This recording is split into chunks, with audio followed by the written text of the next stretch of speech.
Omusumba w'ekkanisa ya House of Prayer Ministries International Aloysius Bogingo akubiriza abakkiriza nti Katonda bw'akukolera abantu bangi bagenda kwegattako naye tokkiriza kubanga nate bakwelabiza Omukama Katonda.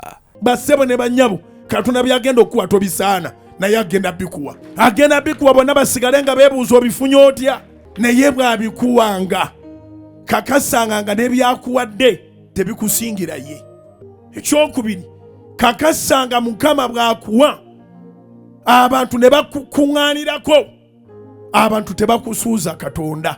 Tokola kisanyusa abantu nga kinyiiza Katonda. Agamba nti Katonda bw'akuwa waliwo abeeyita abagezigezi abagenda okujja mu bulamu bwo n'okwagala okuwa amagezi okuwaana era nga wano omusumba abawadde amagezi.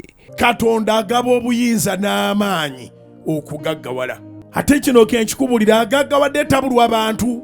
Ogenda kufuna abantu nga baganda bo ddala ng'ekibafuula baganda bo mweddira omuziro gumu muli baggwanga limu buli muntu ajja kufuna engeri gy'akwatagana naawe.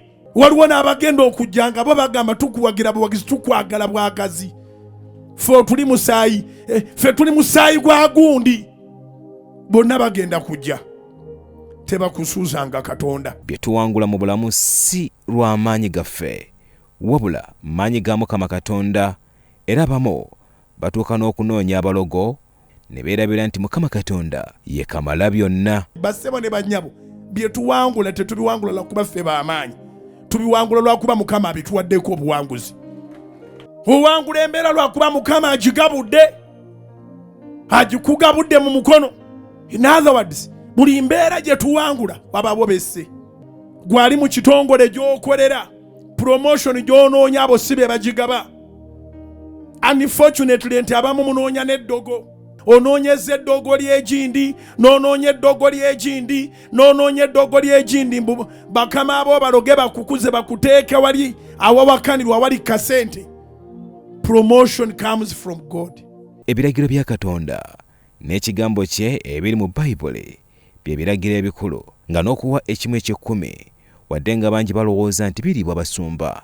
Kati ebiseera ebisinga ekikyamu kiba kwabo Mukama be yali agaggawazizza. Babagaggawaza ne muva ku magezi ga Katonda ne mudda ku magezi gammwe. Ofunye ekimu ky'ekkumi kinene n'otandika okubuuza neighbor noloza ekimu ky'ekkumi kino bapasita bakiteekawo.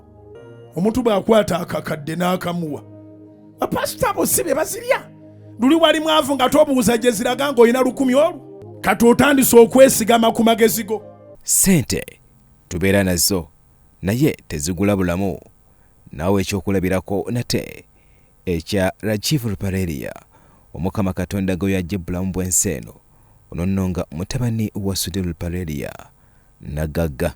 Nasomye posti era njagitwalanga nga nkulu kanjibabulireko kubanga si mwenna nti mufuna access ku information.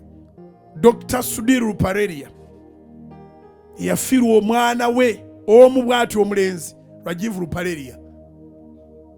Eno etwitter gye yateekayo yagamba bw'ati nti mu nsi eno etamanyidde ddala ani addako okufa, tubeere beegendereza tutambulirenga mu kusonyiwa ne mu bwenkanya. So at one time ffenna tuteekwa okukkiriza nti tetutegeera ne twesiga oyo amanyi byonna. Tumwebaze Godfrey, Salt TV, Omunnyo.